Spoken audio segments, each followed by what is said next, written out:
Adam Aleksic, welcome to the show. Hi, Alex. Super excited to be here. The Etymology Nerd, perhaps the world's first, maybe only, linguistics social media influencer. What's going on with that? Why are people interested in linguistics so much? I think they're interested in linguistics for the same reason that I'm interested in linguistics. It speaks to something broader about society, right? It's not just words. It's never just been words. Like you can't talk about anything, obviously, without using words. So it doesn't matter whether you're a mathematician or a biologist or a philosopher. You're using words to express your reality, and that means linguistics reaches into each one of those kind of spheres. And kind of what I like doing about my videos is that I've been able to use linguistics as a lens to go deeper into all kinds of things, to explore like our sociological background, to explore different academic fields. And I think people see that there's something inherent in our language that speaks to the human existence. Yeah, I mean, your videos are all, I think, if not, then definitely primarily YouTube Shorts and Reels. I know you make infographics as well, but it's the kind of stuff that is trivia a lot of the time. It's like an interesting fact about this word or this turn of phrase or something. So it's actually quite difficult to know exactly how to dive into a long form interview about etymology. But the good news is that there is a book on the way that you've just announced, which Yep. has a sort of more general theme, which is specifically about the way that social media is affecting our language, and that social media is the frontier of linguistic development. So perhaps in getting into this, you can give us a brief overview of the thesis that you're talking about. Yeah. I mean, I think we're now in an era where all language change is happening on social media. You can't get around it. As a linguist and as a content creator and as somebody who just consumes social media, like I can't stop thinking about this, right? Like I go on Instagram and TikTok and I can't turn off linguist brain and I can't turn off content creator brain. And I keep thinking like what's going on with how these people are using language and the virality and how things spread. And we have new slang terms emerging at a faster pace than ever before. It's not a coincidence. It's my book, which is called Algo Speak, kind of is this theory that algorithms broadly are shaping how we speak. And the prototypical example is like unalive. There's a lot of Yeah. kids saying unalive now in middle schools instead of kill and commit suicide because we're saying it online on TikTok because you can't say kill or commit suicide. But I think it goes a lot further than that. I think the internet is shaping every corner of how we speak in very subtle ways. So this is interesting. I saw a story that the Museum of Pop Culture in Seattle, which is the hometown of a certain Yeah. Kurt Cobain of They had a Nirvana. Kurt Cobain exhibit for the 30th anniversary of his death, and they put up a placard not saying that Kurt Cobain killed himself or committed suicide. They put up a placard saying that Kurt Cobain unalived himself at 27. And obviously, there was a lot of like very shocked kind of responses to this. There were some people who thought this is like paternalistic, like why can't we talk about suicide like as it is? There's other people saying like this is like this childish phrase which minimizes death. Um, in another way, I think it's the future of language. I think I've talked to a lot of middle school teachers and parents, and their kids are sometimes learning the word unalive before suicide. I talked to one teacher where the kid submitted an essay on Hamlet unaliving himself. This is just normal, and it might sound weird to us, but these kids are going to grow up. Their kids are going to grow up, and unalive is where language is heading.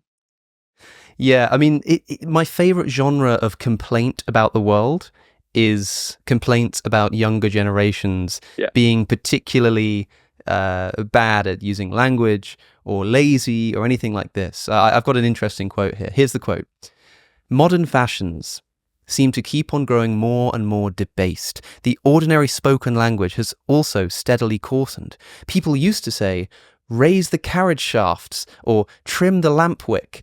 But people today say, raise it or trim it, when they should say, let the men of the palace staff stand forth. They say, torches, let's have some light.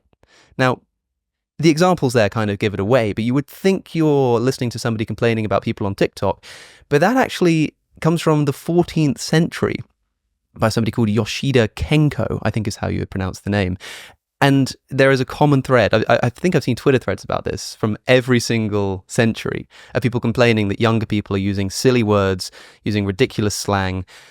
TikTok seems to be no different from that. And yet there is this idea in the air that because of the fast pace of technological development, there is a sort of in principle shift that's happening because of social media. So do you think there is something unique about the kind of TikTok development of slang, words like unaliving oneself, that kind of thing? A bit of a non-answer, but it's the same, but it's different, right? We're going through the same etymological processes that we've always been going through. There's no new like thing happening, really. We're creating words as we always have been, using the same exact linguistic techniques that we have been, and people are reacting to it the same way that people have reacted to language change throughout all of history. I do think, if anything, it's happening a little faster now because of how algorithms, creative pressures, like create communities and create viral trends that push words to the public faster than they did in the past. It's just the same process accelerated. I think that the specific medium affects how we talk about things, right? Right now, I'm talking in a different medium than I do in my short videos because I have this longer form platform. In my book, I talk in a different medium. The medium in which we communicate fundamentally is going to shape the way we express ourselves a little bit. But again, it's humans adapting to the medium. Human language adapts to that, and that's not new. That language has always been this adaptive kind of thing that we harness no matter what to communicate. And so I keep looking through and finding examples of like historical analogies for each of the words we're looking at, right? Unalive is not the first time we've created a euphemism for death. That's like the kids are genuinely using it that way. When a kid says Hamlet unalived himself, that's a euphemism. They're not talking on social media anymore. They just feel like it's a more palatable word to talk about death. And we've been euphemizing our death words forever. That's why we say like passed away. That's why we say kick the bucket. The word decease itself comes from Latin decesus, which was a euphemism of the previous Latin word for death, mors. And probably the word for death was an old English euphemism for the Old Norse word sveltan, which was a euphemism for the even older English word dujan. So like we've been doing this. And the modern day middle schoolers aren't doing anything different from the Romans and the Vikings. So in that sense, I'm not concerned that the kids are saying unalive, right? It's happening, but that's a very normal human thing. But I think the main differences are the medium and the speed in which it's happening, and maybe the perception. Like people have always not liked what younger kids are saying, but there's a reason. Like brain rot was the 2024 Oxford University Press Word of the Year. There's this overwhelming attitude that our new language is tied to our kind of internet dependencies. And I think there's a lot of concern about that. And I'm hoping to somewhat dispel that conception. Yeah, people don't like talking about death. We know that much. I don't know if you've ever come across this thing called terror management theory. It might be of interest to you. It's a little bit sort of dubious, the psychology behind it.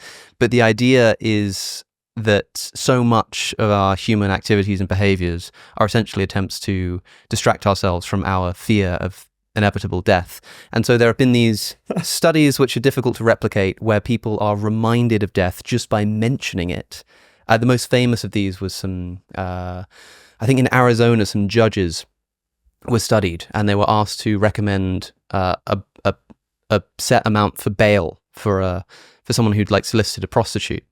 And simply being reminded of the word death or being asked what happens after death or something made those judges on average set the bail hundreds of dollars more expensive, which seemed to suggest that there's something about just thinking about death which changes our very approach to the world. And so these guys think that so much of what we do is an attempt to manage our terror of death, and that would perhaps go away to explaining why we take such efforts to come up with euphemisms. The problem with euphemisms, as with slang itself, is that there comes a time when they stop being euphemisms.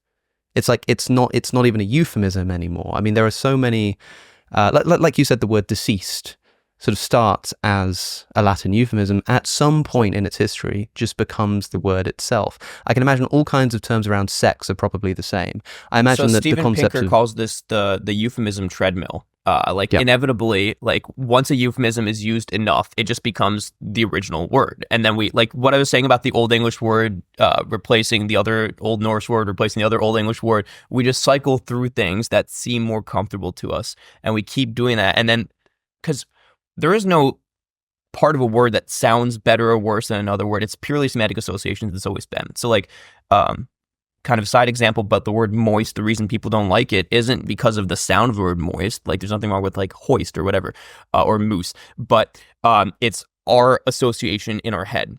And once we use a word in a certain context enough, the association in our heads changes to make that word serious. And there's a future in which unalive is this very serious word, and it's like we have to come up with another word to stop saying unalive.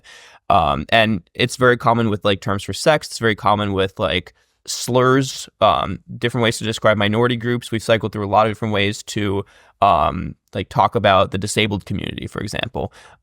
Like moron, imbecile, idiot used to be genuine classifications, and those became insults. Then we had the R word, which also became an insult. And then so like we've cycled through a lot of different stuff, and even now there's more people advocating for new language to describe it.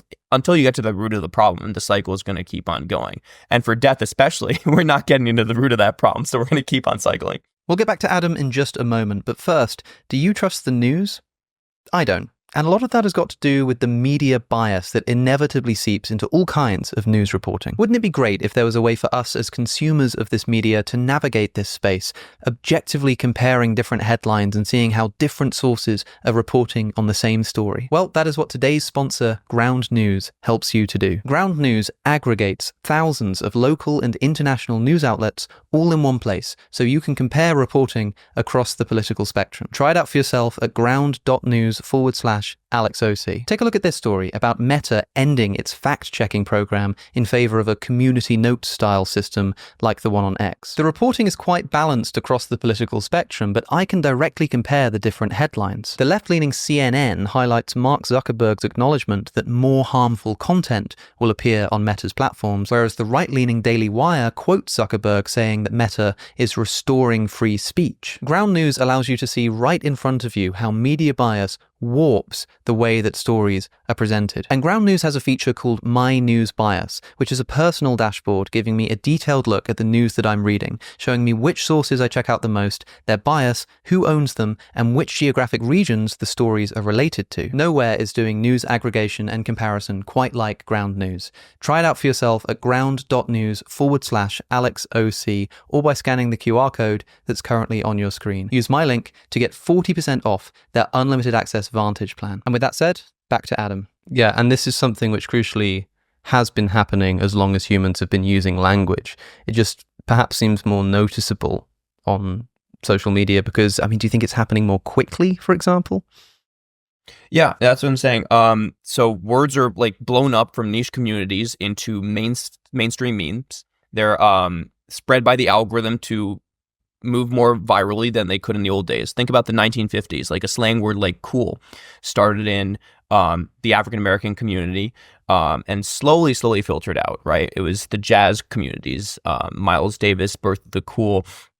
And then like the beatniks start using cool, like a tangential social group. And then like the bikers and whoever start using cool. And then eventually cool gets adopted into like mainstream consumerist culture. But this happens over the course of like the entire 20th century. Like cool was a thing in African American communities in like the 1880s, and like the rest of America only started finding out about that in like the 1950s, right? And you look at a lot of like modern TikTok slang, all coming from African American communities, and it's happening so quickly, so rapidly that we don't realize where these words come from at all. Like a lot of like yacht, ate, cooked, bussing, like all slang words. I have a whole list of like 30. I think there's a Wikipedia page on it too. But like you don't think about that. And a lot of people using these words, middle schoolers, no idea. They heard the word online. They're perpetuating, not only that, but like a lot of other niche communities. I have a chapter in my book about all the words coming from incel communities online. Yes. And it's crazy how much influence the manosphere has on our language. So maxing, maxing, pilled, beta, cuck, pilled, sigma, yeah. And it does sort of spread out, and I think it's because it usually starts in a kind of humor, right? I don't know if the slang itself necessarily starts as humor. You can imagine, African American communities using the word cool or whatever, totally not supposed to be humorous, but somebody taking the concept of looks maxing or whatever it is, but applying it to something else. So I'm, algorithm maxing on my YouTube channel or something. Well, it's kind of funny. think about what goes viral online. Things that are funny go viral online. And that means a lot of our slang words that we're getting, there's something inherently funny to it.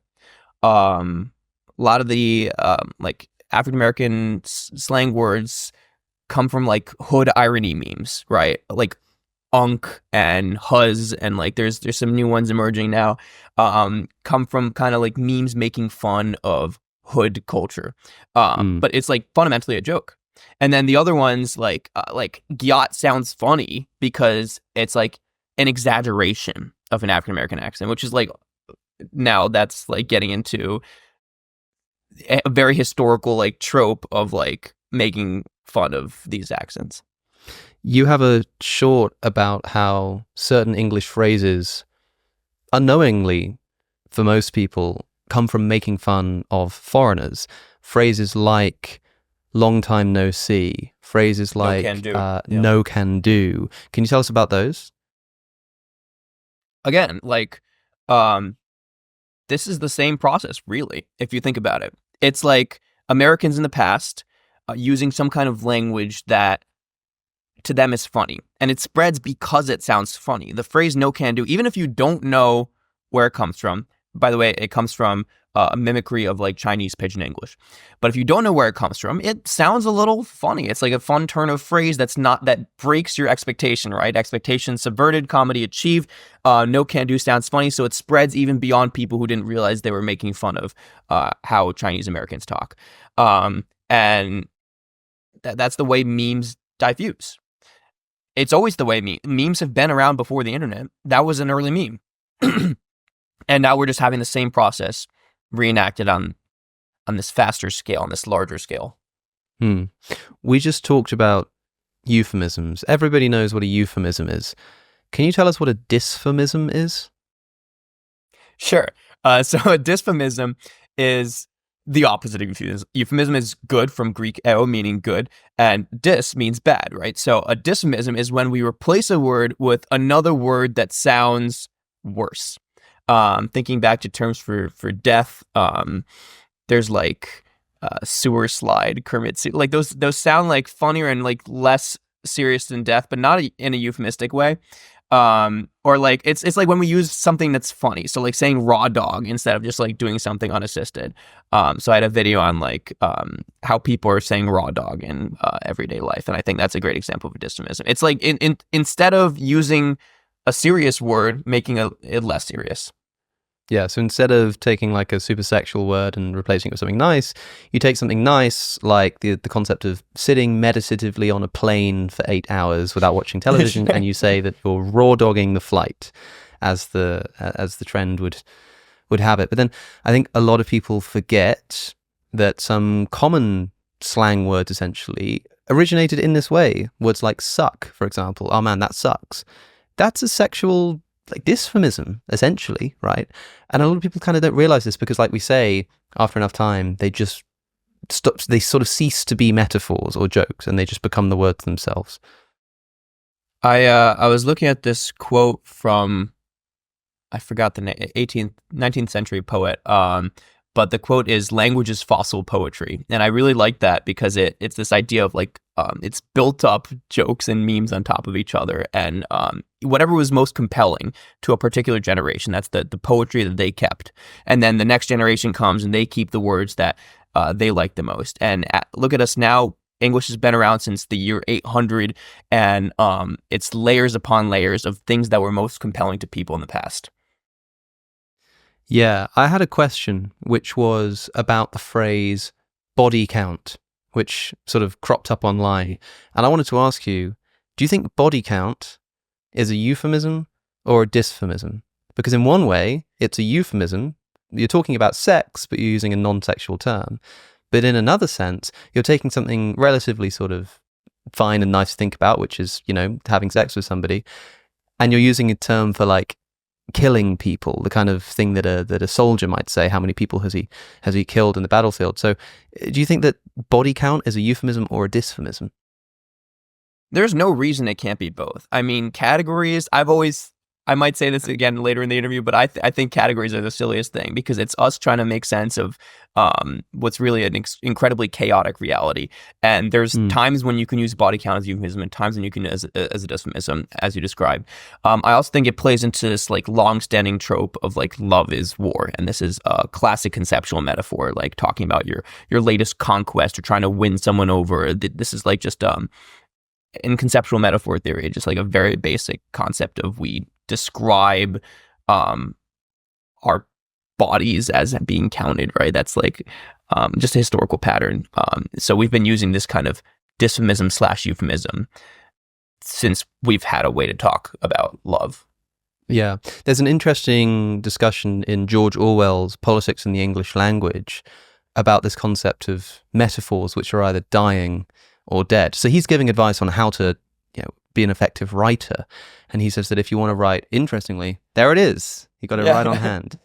He says that you should avoid using dying metaphors. And what a dying metaphor is something which is so overused that it's boring, but not quite so overused that it's just, become the word itself. So a dead metaphor might be something like the phrase brand new, right? This was originally supposed to evoke imagery of, a firebrand. Something being forged in a fire. So you'd say brand new. And when people were saying that sounded really compelling. But then you got to like spice it up by saying like, this is brand spanking new. This is like fresh off the, like. Exactly. Because brand new is now an actually dead metaphor. That is, it's not even a metaphor anymore. It's just an actual phrase with a definition. And there's the dying metaphor, which is somewhere halfway in between that. So one of the examples Orwell gives is something like stand shoulder to shoulder with. That's still evocative of imagery. That's still very much a metaphor, an image. But it's the kind of image that when you hear a politician say, we need to stand shoulder to shoulder with our allies, it doesn't really move you in the same way. So a lot of these slang terms, I think, are in that category of dying metaphors. They're still slang, but they're kind of getting a bit boring, and they're moving slowly into the realm of just becoming words again. Yeah, I think a huge driver of slang in general is wanting to differentiate ourselves from the past. It's not cool to talk like your parents. It's never been cool to talk like it's cool to talk like the new thing because it's called contrastive identification. Like you're creating this identity, this linguistic identity, and our language always shapes our identity, separate from how we know the English language to be in the past. It's cool because it's new. So when you change, like when brand new came out, that was brand new, right? But after a while, you need to add an infix. You got to say this is brand spanking new. Like it's and I think with our slang words, there's a few paths they can go. They can become overused to the point where the metaphor becomes dead, right? So we've had a lot of like slang words die out. I don't hear anybody say on fleek anymore, even though that was super trending in 2014. You can have something that seems less obtrusive and just like naturally, like maybe it's applied to a concept which makes sense. So the word selfie was new to like 2013. Like the word cancel came around right around the time of on fleek, and like as in you cancel someone.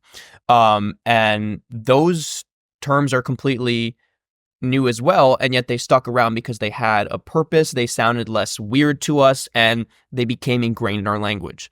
But they still sound kind of new and fun to say. Like it's kind of fun to say like you're canceled, right? Like so I do think it comes a lot out of that.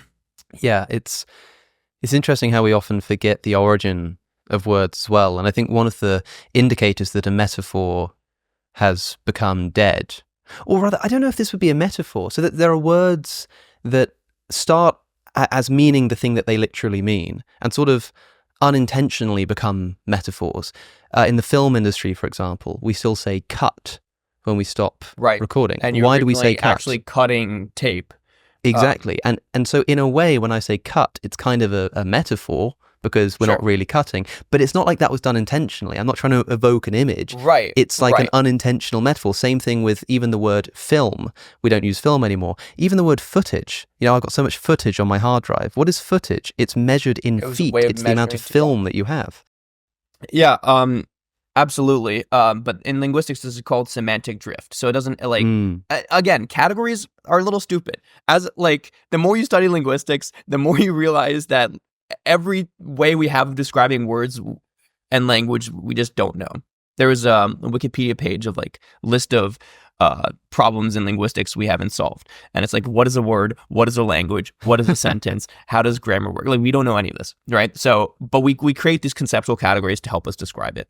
What you're describing it here is frequently termed semantic drift. Like there is a meaning, and the meaning changes over time, and sometimes the meaning changes because there is a technological innovation that causes the meaning to shift.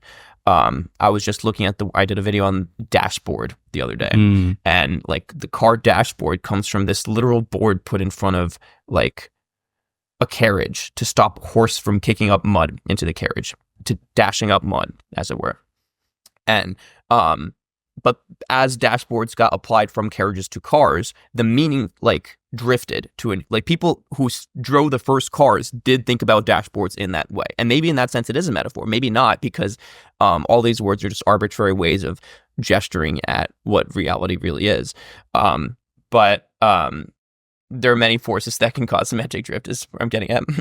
Yeah, you talk about in that video in cars, particularly things like roll down the window.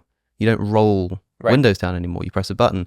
And with electric cars, you might still press the ignition, even though you're not igniting an engine anymore. You might hit the gas, even though there's no gas. There are miscellaneous examples from across all areas of our life. Things like you hang up the phone. Why do you hang up a phone? Because you used to literally hang it, but not anymore. But we still have that language. I actually think like the reason those etymologies in particular are compelling to my audience is because it's like a physical example of a word changing. Like you can physically explain this went from this invention to that invention, right? But what we talked about with euphemisms, the euphemism treadmill is also semantic drift, right? When a word like deceased goes from a euphemism to now it's like people don't want to say that anymore. Death was a euphemism, and now people don't want to say death because the meaning in our heads drifted. And it's constantly happening every time you evaluate new information, which is to say all the time. So I start to think, will this happen with words that right now are, say, internet specific or computer specific, so that they're so sort of new in the history of our language that it's difficult to imagine how the semantic drift will happen to them. But I think of things like, on Twitter, you might ratio someone, which literally means that your post gets like more likes than the original person. I can so see that in a world where everybody gets rid of like counters. YouTube got rid of the dislike counter. Imagine this writ large, but people still talk about this concept of ratioing just being a response that's more successful. So then maybe I make a response video to somebody that people prefer and it goes down in history, or maybe somebody will say that, Ice Cube totally like ratioed NWA with his diss track or whatever. I can see that happening with a lot of these internet specific terms too. And that'd be funny because it's applying a conceptual domain to something that you don't expect. And I think I've seen a lot of copy pastas of like L plus ratio, and it's not necessarily referring to the Twitter thing anymore, but like L plus ratio in this context is just saying you're a loser ratio. Like that's all it's saying. But another thing with like raw dog, for example, is doing the same thing as like if we were to say like this person ratioed that person in real life. It's applying this. We have this conceptual domain of raw dogging being associated with sex, and now we're applying it to another conceptual domain of going on planes. And to draw one thing from another thing is how we make words sound funny. I might be over explaining it, but this is kind of fascinating to me. But it is also in a way like a kind of a clever metaphor. Like when a comedian says, this is like the this of this area or focus, it's a great genre of this comedy, is like this is like the rap battle of politics or whatever. When they do that in a clever way, it's funny, but it's also clever because the way that a metaphor works is by taking like one quality of one thing and associating it with another and using it to evoke an image. So like to raw dog a flight is funny, but it's also kind of clever because you're isolating this very specific thing, which is like doing something without any artificial aid, let's say, and you're applying it to flying a plane, which is so unexpected, which is clever as well as funny, I think. We adopt words when they sound clever, when they sound funny, when they sound compelling to us in some way that previous language has not. And in that, like, we add another layer of poetry to the the fossilized remains of language. Hey, here's something funny. Do you know what the etymology of the word slang is? No, actually, I don't. Oh, Because apparently, nor does anybody. Apparently, we just kind of have no idea where it came from, which I found quite ironic. Like, I thought that was... It's all right that I couldn't conjure that one. I probably did look it up. Like, usually if it's like something satisfying, I'll remember it. I've seen like some fake etymologies for it. Like, people say this is related to the word language. It's pretty sure that it's not related to the word language. They say it's shortened language. Slang is shortened language. Definitely not. Don't trust any like kind of etymology where they combine words in that way. Like acronym etymology is almost always fake. So I've seen like a lot of when a new word comes up and you don't know where it comes from and there's like an acronym, like I've seen people say that GYOT stands for girl your ass thick or girl you ate that, or like what, it just an exaggerated pronunciation of God. And oftentimes when we encounter this new word, it sounds really satisfying to us to say, oh yeah, slang is just shortened language. But then we forget the actual etymology, which means we forget the social patterns behind what's going on. That's right. Don't get your etymological facts from anywhere else, folks. Just from the Etymology Nerd. It's it's quite interesting how I think that's true with slang, but I always give as my favorite example of etymology the word atonement, because I was stunned when I learned this. Do you know the etymology of the word atonement? I come from a sort of theological background, right? And so we're reading about how Jesus is supposed to make you at one with the Father, or sort of at one with truth or goodness or whatever. And so the word atonement is completely English. It sounds like it could be sort of Latin or something, but it literally means at one. The state of being at one. Yeah. Yeah. So it's literally just the sort of shoving together. So that is an example where that kind of thing has actually happened, where they've really just taken at one month and you've got this word atonement. I think that's one of my favorite examples, because it's so you expect etymologies to be these incredible. It's right there, but it's like, it is incredible because I've seen the word atonement for 23 years and I've never thought to break it down into its constituent parts, and never thought like what's actually happening under the hood here. But it's because it's kind of rare that happens. And in fact, if you saw, for example, a Christian on YouTube saying that the word atonement, it guys, like, it just means at one month, because you're like at one with the Father, you probably listen to that and think that's a bit conspiracy theory. I think he's he's sort of making that up, but it's actually true. It's verging on. Yeah. I wonder if there are any instances of slang being essentially like brute forced into existence. Because the thing about slang is that it's cool, it's funny, it's interesting. It's very hard to brute force it, right? That's why if you've ever seen Mean Girls, there's this famous scene where the character Gretchen is trying to make the word fetch happen. And nobody wants to adopt the word fetch because Gretchen keeps saying like the word in like the most awkward circumstances. And a key factor to what makes word spread is called obtrusivity.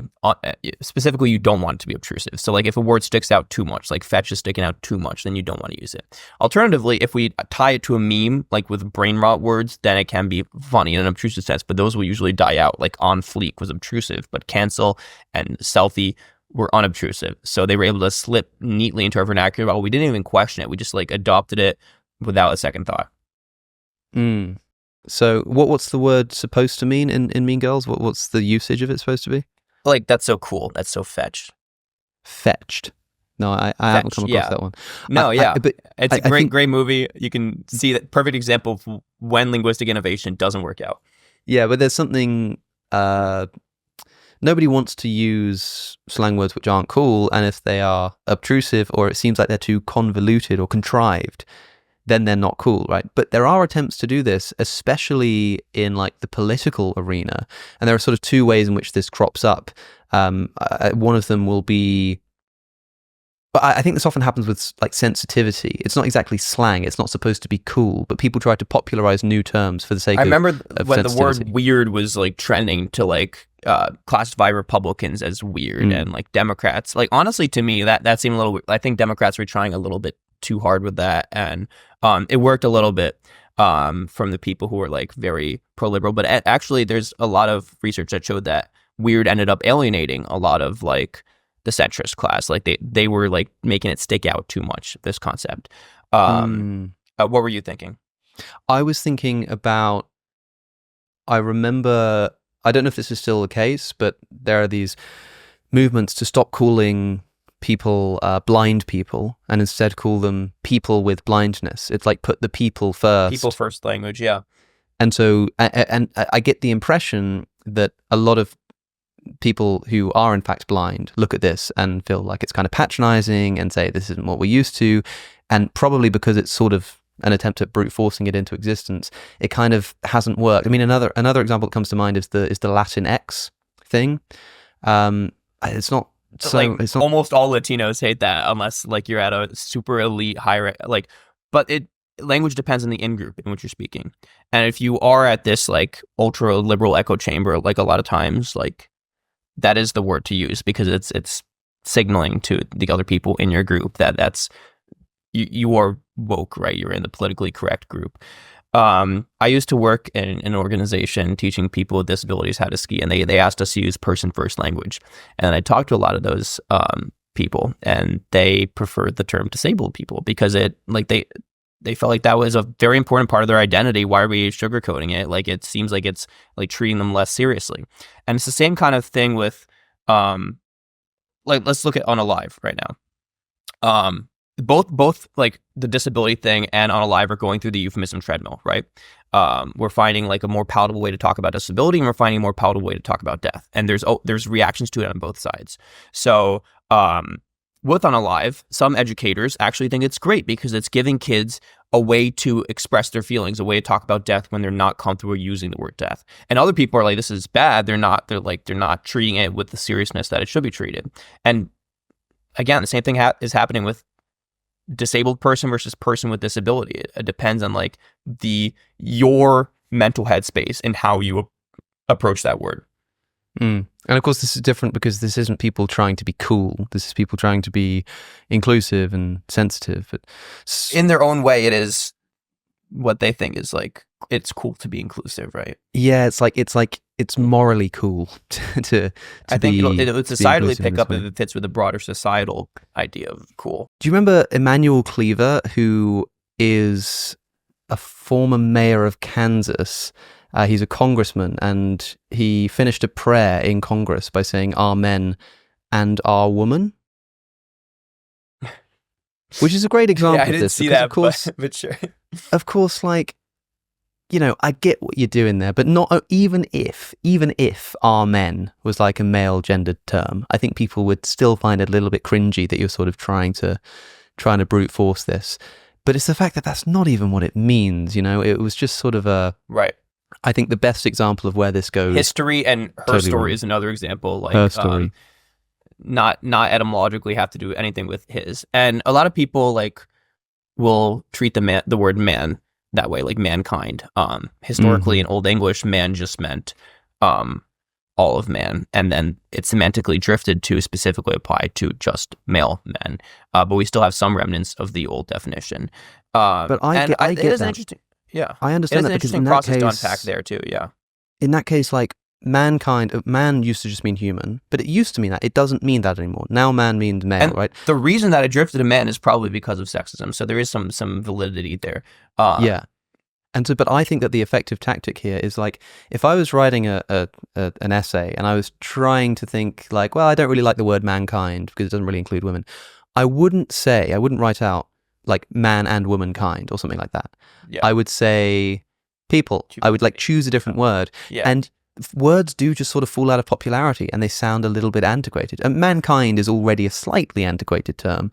And there will come a time when people probably don't really use it anymore. I think that if you try to brute force it by saying, anytime someone says mankind, you just say, oh, can you say people kind or womankind as well? It's never going to work. It will work in specific in-groups. Language is never like, there's no English language. I remember saying that there is no accepted definition of what a language is, right? Every person speaks differently from every other person. And there are groups of people that speak differently from other groups of people. And the group of people in elite liberal academia will probably say like man and womankind, or they'll say, but like maybe the broader American people are frustrated with that and use different language, which also points at some general political trends we've been seeing recently. Okay, so this is kind of interesting. we've talked so far about people coming up with euphemisms and people coming up with slang terms, essentially for reasons of sensitivity or being cool, or because, if you try to say the F word on television, you're not gonna get a show, so you've got to come up with a euphemism. But a lot of the slang words we see online today, particularly the sort of TikTok slang stuff, is not just about being sensitive. It seems to be about essentially algorithm hacking. That is, like, people are almost superstitious about the way the algorithm works, such that it seems like people will come up with terms specifically just to get around being banned. It's not about sensitivity, because when you hear the slang word, you know what it means, and it still just sort of has the same effect. But it's just being invented for purposes of, like I say, algorithmic hacking. Avoidance. And so historically, this has been what's called algo speak. So people say on a lie because you can't say kill or suicide. People say segs. I've seen doctors, I've seen sex educators and porn stars alike all use the word segs on social media instead of sex. Because that's sex with like G's.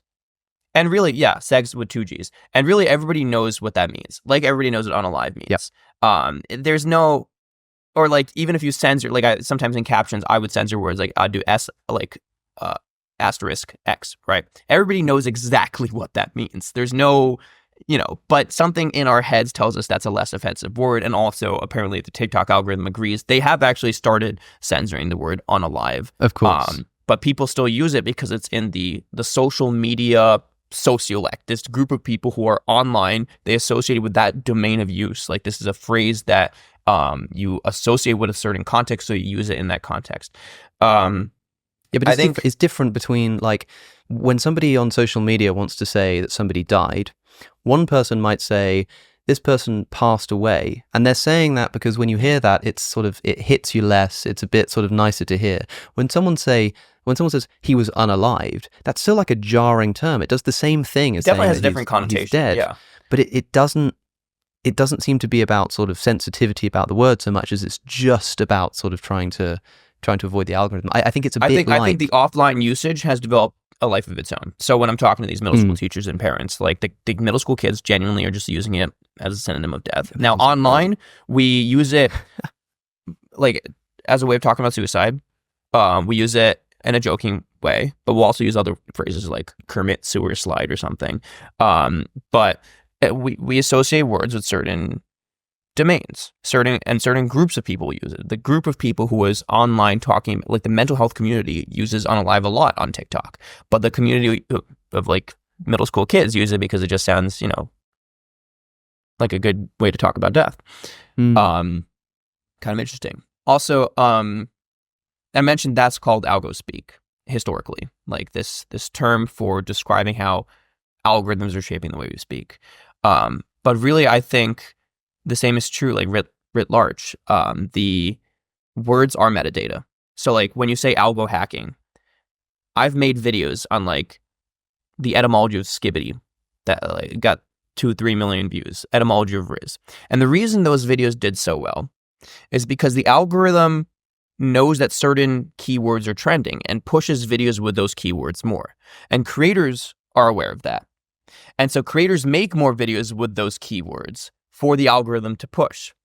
I made my skibbity video because I knew skibbity was trending and that it would do well. And then it did well. And then more people probably made skibbity videos. And a lot of like, this is how like in general, words are inextricable from metadata. Even the word unalive, if you use that in a video, the algorithm will know to push that to people in the mental health community probably. So we use certain words with an intent for the algorithm to push it to an audience. Oftentimes just to go as viral as possible because slang words are more compelling to people.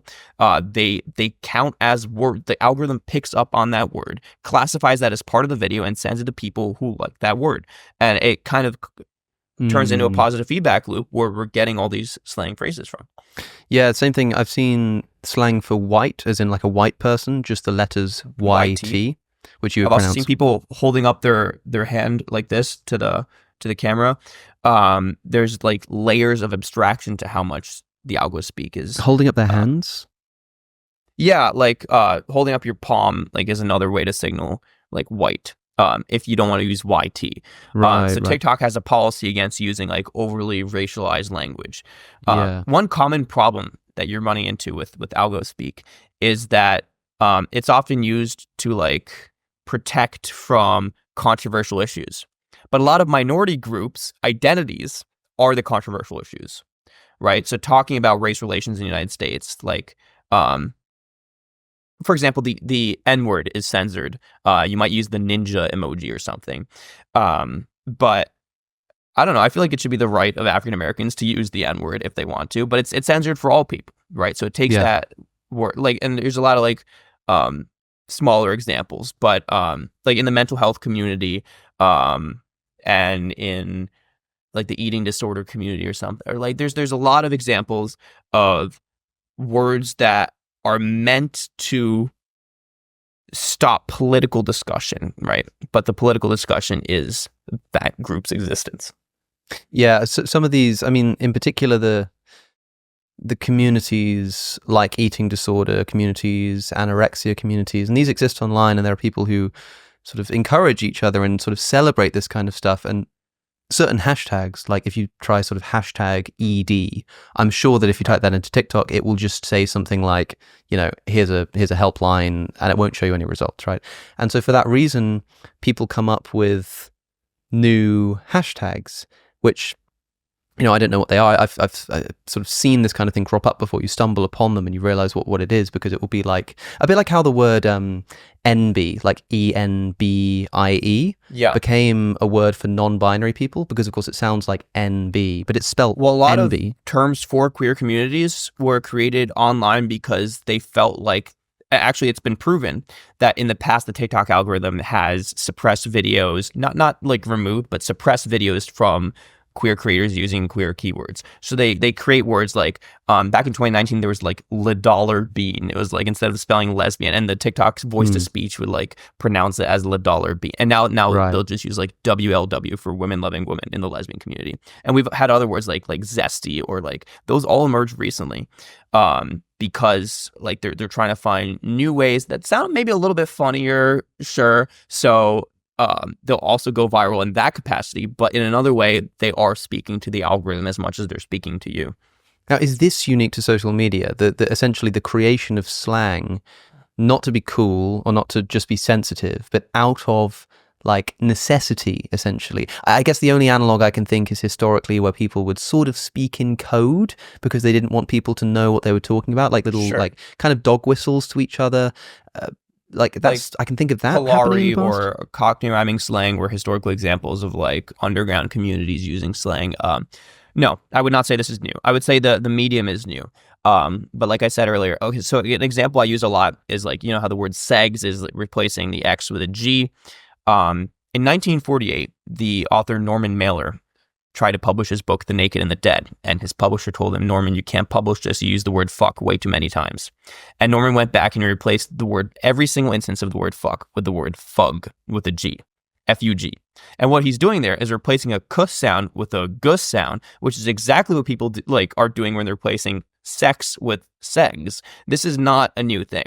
And newspaper comic strips since the year 1899 have been using so-called Grolixes, like symbols inserted into the comic to replace curse words, because you can't curse in newspapers. So again, the medium, I would say actually like newspapers are still more restrictive than like algorithms, and we have always been finding ways to adapt. Humans are resilient in our use of language, and if you try to stop us from using a certain word, we'll find a workaround, because we will get to that underlying topic that we want to talk about. That's quite right. It's fascinating as well, though, how like if you do it on a newspaper or a like a widely syndicated article or something, and you try to introduce a new slang term, you might kind of have to indicate what it is. You put it in scare quotes, or you say, if you know what I mean. Whereas like on TikTok, people just sort of say it, and people catch on. I do think that's new. So I've been saying I do think the medium is new, and the speed at which things are happening is new. And one reason for that is the changing nature of mass communication. So historically, the major like sources of public information have passed through groups of elite gatekeepers, right? If you wanted to publish a book, if you want to publish an article, if you want to go on the radio, if you want to go on the TV, you have to pass through these filters of being like elite, educated, oftentimes like white, rich, no longer. And I think that's kind of the beauty of social media. And I think it's less alarming. I think that's actually, frankly, pretty empowering that anybody can upload a video, go viral, and showcase their situation. Anybody can have a platform. That is a completely new change to language. We've never had this like extremely public soapbox for the entire populace before. And I'm actually really excited about that. And that also has trickle-down effects into language. So, because like if you want to publish a newspaper or a book and you have slang words, you're not going to be treated professionally, respectfully.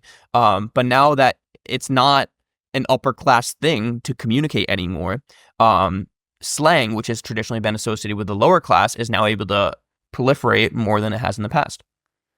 Now, when it comes to all this algorithmic curation and slang and stuff, we're kind of talking about this objectively as if we're both not beholden to algorithms, that we're not both content creators of different kinds. I mean, the very video that people are watching right now will have been finely tuned in its title and thumbnail to try to attract people to come and watch it, to so-called, to make a video which, as they say, the algorithm likes. I'm suspicious of this. I don't think the algorithm exists. What the algorithm likes is just what people like. But I wondered if this knowledge that you have about the way that algorithms and languages interact has informed your content creation. I don't think it's what the algorithm like, and I don't think it's what the people like. I think it's the algorithm and people working together. Algorithms amplify human behavior. If humans want to click on something, the algorithm is going to push that to more people because humans want to push it. But more people see it and more people click on it because the algorithm pushed it. In system, and like this is called a complex system, and it's like an emergent effect of the algorithm combining with human behavior. Language is emerging because the algorithm censors words, so humans create new words, so the algorithm censors those words. And it's only because of the algorithm and human nature working together that we're getting as many slang terms as we are. New slang words are being spread faster on the algorithm because it picks up on trending phrases. And those phrases trend because they do compel humans to some extent. I do think the slang words that are spreading on platforms, the grammatical structures that are spreading are somehow underlyingly more compelling to us. But the algorithm picks up on that and spreads that. And then creators make more videos with those things, so this spreads even more and it snowballs. And I think it's too simplistic to say it's human nature that we're doing this or it's the algorithm doing this. It is absolutely both. And I can't stop thinking about it either also as a content creator. So do you use this, I mean, in non-obvious ways? You said you made a video about, I don't even know what skibbity is. I mean, maybe you can explain that for me and the other listeners who probably don't even want to know outside of the necessity for this conversation. But you say that you sort of do that directly, but there must be sort of indirect ways that you're doing this too. I mean, it's quite obvious when you literally make a video about a slang term that that's what you're doing. But are you thinking about this more subtly when you make your content? So for any viewers who might have heard my content, I speak a lot faster. I chop up my videos more because I know that'll perform well on Shorts platforms. And even the voice I'm using now is assuming there is another audience, right? When I'm speaking with my friend, I'm going to speak differently. And that's also just a normal thing that we change how we speak depending on the environment and how we want to be heard. I do think, again, that's working in tandem with the algorithm, right? So I'm changing how I speak because I think the algorithm wants to push a certain kind of speech. I'm changing my word choice for sure. I've for this book, I interviewed a lot of creators and asked them about their word choice. And uniformly, like some of the most viral creators say that they are carefully considering their like use of word choice to make like phrases that sound a little interesting so people will comment on it, so then that generates more engagement, so the algorithm pushes it. Again, the algorithm will push things with more comments. That is an algorithmic thing, but the people commenting is still a human thing. So like it is a emergent force of both those happening at once. And creators are aware of this. And creators will use words and they'll use phrases that you might want to comment on. Which I think is really interesting. So what do you think are the defining characteristics of like social media video influencer lexicon or ways of speaking? You said you speak faster. Like, is there a reason why you speak faster? The name of the game is retention, and I'm sure as a YouTuber you're also very familiar that you want to keep your audience as long as possible, because that's another thing that makes the algorithm push your video more. And if I speak faster, that might make someone rewind and watch more of the video, which is good. It might make someone less bored. If I speak too slowly, you might just want to scroll away because there's another more entertaining video below mine, right? If I speak faster, you might even comment. I've gotten a lot of comments on, wow, you speak so quickly. Could you speak a little slower? Or like, and some people are like, I love the way he speaks. I think the speed at which he speaks tickles my brain. I've gotten comments across the spectrum. But the point is, I've gotten comments. And that means the algorithm registers that I'm getting comments and pushes my video even more.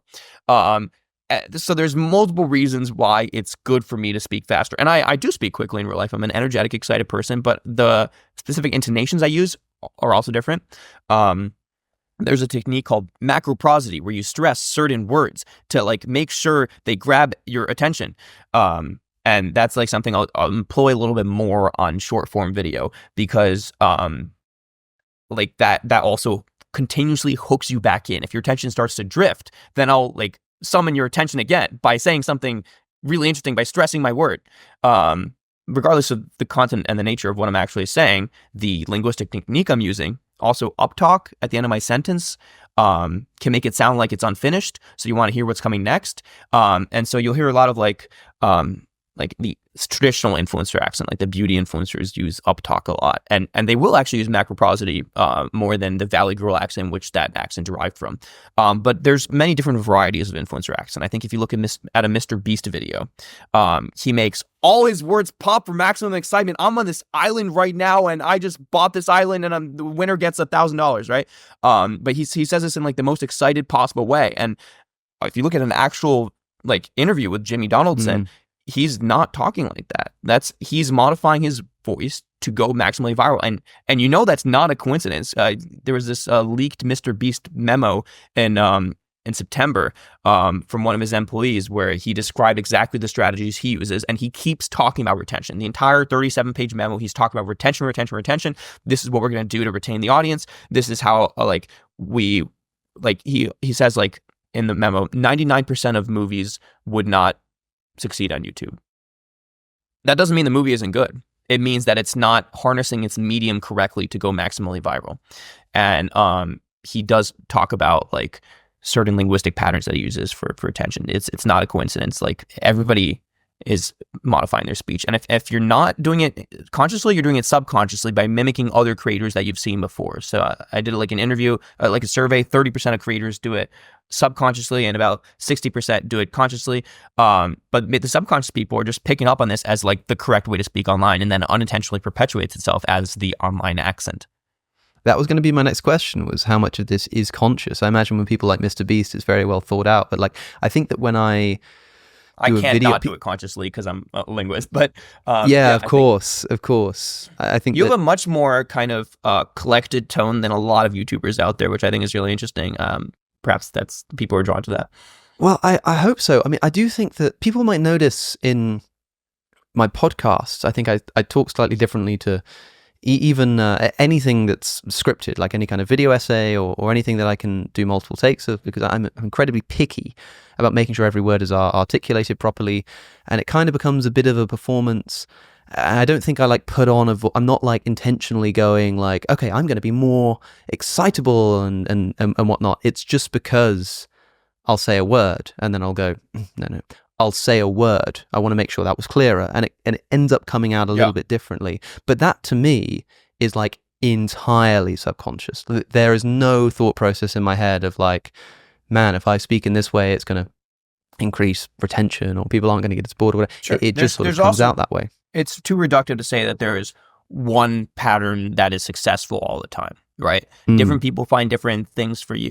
You mentioned to me before this interview that you used to have a cabinet like the one behind you. It was the same cabinet, right? This very cabinet right here. Comments, right? And the cabinet drawers. Generates comments because people are like, that's a fun cabinet. And then like your video gets pushed a little bit more. And like the same thing happens with linguistic choices.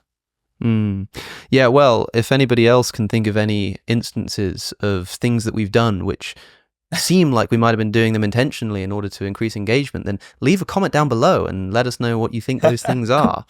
I wanted to ask whether anything you said about language has ever unexpectedly annoyed people or upset people. Have you ever sort of put out some kind of etymological quirk that surprisingly has been more controversial than you thought? Absolutely. I mean, at times I've been a little careless. One time I, off the cuff, sort of as a joke, said Irish spelling was weird, and I got a lot of flack from Irish people about that. I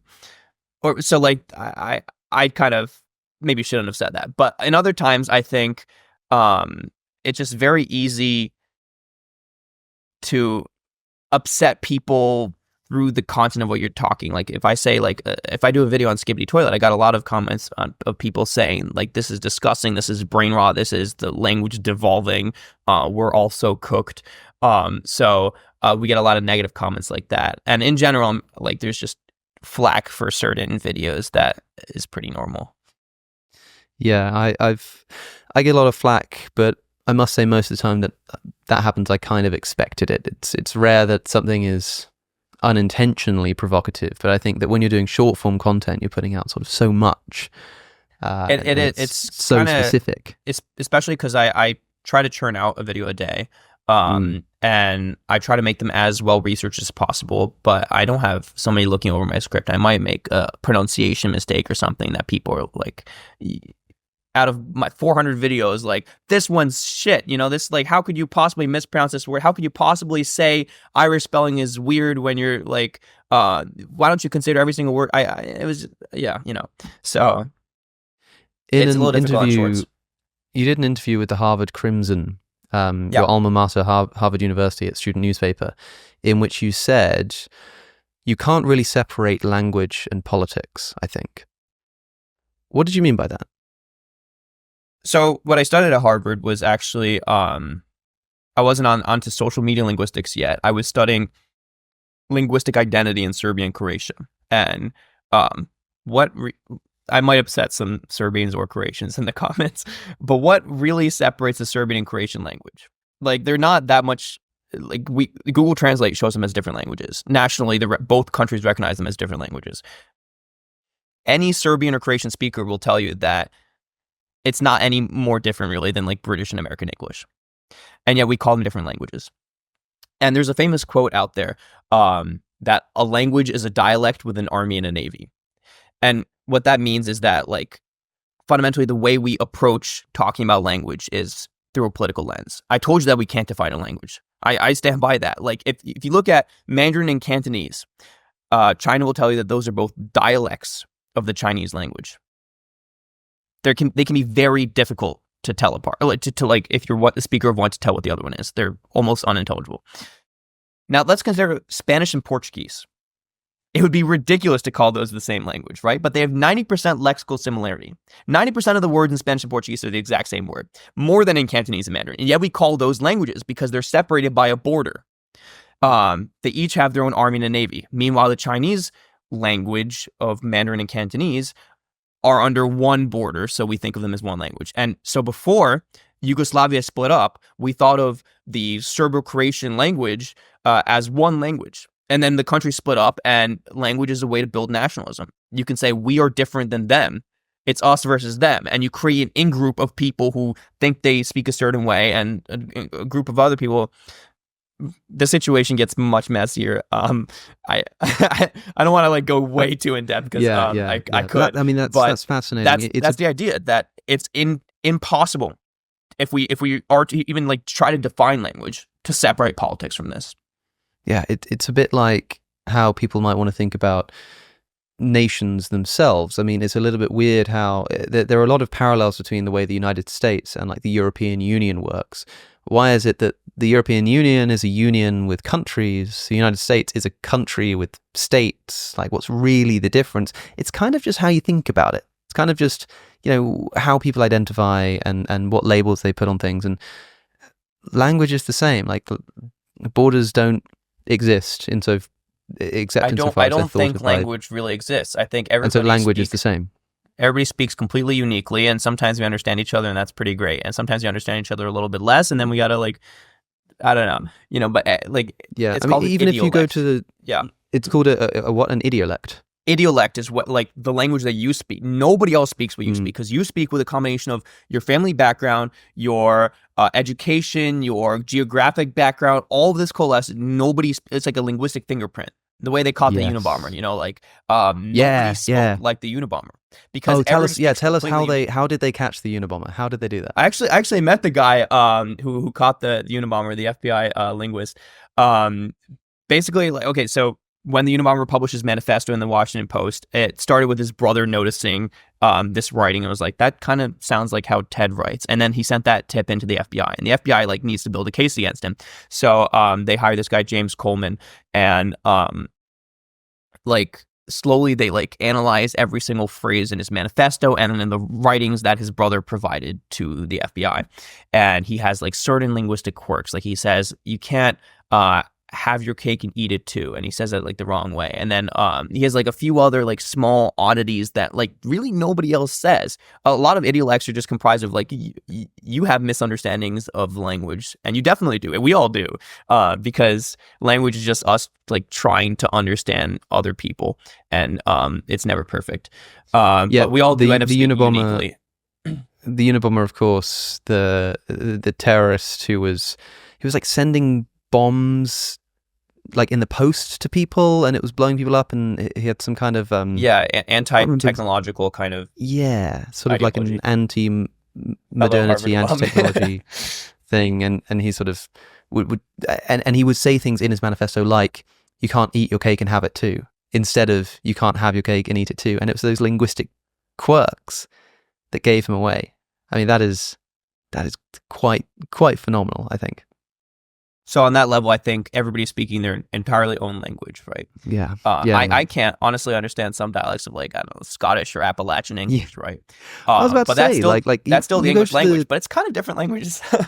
Come to England, go up to the north, and ask for tea, and they'll cook you some dinner. Like it's kind of it's fun. People make fun, Americans and Brits, of each other for the different words that they have for toilet or restroom or whatever. But like, different languages are just this writ large. Just make those differences in dialect big enough, and soon enough you have a new language. And the only way that you can determine when it goes from being a regional dialect to a new language is probably when somebody sets up a big border and separates out the governments from each other. Yeah. It's crazy to think about. Yeah, mate, you're really speaking my language. You're really speaking my language. I think that there's something. It's interesting to abstract that to social media. So the algorithm creates communities. Fundamentally, there's like echo chambers and filter bubbles created on social media. Each of those groups speaks slightly uniquely. They use a certain, like I said again, the mental health community uses Unalive way more than like other communities, and each like the K-pop stan community like gave us words like Delulu, which started like there, and then it blew up through the algorithm to other groups when it sounded compelling enough to be used outside of that group. for delusion. Yeah, right. But they also have a lot of other like very specific words, and the Swiftie community. We now talk about like being in our something era or something. But they have a lot of like very specific fanelect vocabulary for like Gaylord, that theory that Taylor Swift is gay, or Hiddle Swift, or like all these other like couple names of Taylor Swift, and like they have very specific vocabulary. Each of these groups speaks a completely unique language, and sometimes that language can be blown up out of the community by the algorithm when it's compelling to other groups. And at that point, it becomes a part of the greater social media sociolect. A sociolect here being a language spoken by a particular social group. And that's really, sociolects are more real than languages, in my opinion. Well, Adam, it's been fantastic to speak to you. I can't remember when you first popped up on my algorithm, but you seem to have sort of been everywhere. People who even if they don't know your name, I'm sure they'll know your face and your voice. It's been incredibly successful, it seems, at least over the past year or two, and I think people should be able to see why. Thanks so much for taking the time, and hope to have you back on sometime near the publication of your book, which is currently available for pre-order, like right now, right? Yep. You can go and... I'll go speak. Yeah, go pre-order. Yeah. Go click that button. I'll leave a link in the description. And yeah, leave a comment, leave a like. Tell us what you like. Tell us what you think of my chest of drawers and our haircuts and whatever else you like. It's been fun. Thanks for coming on. Thanks, Alex. To get early, ad-free access to episodes, as well as supporting the channel at the same time, subscribe to my Substack at alexoconnor.com. Watch more episodes by clicking the link on your screen. Thanks for watching, and I'll see you in the next one.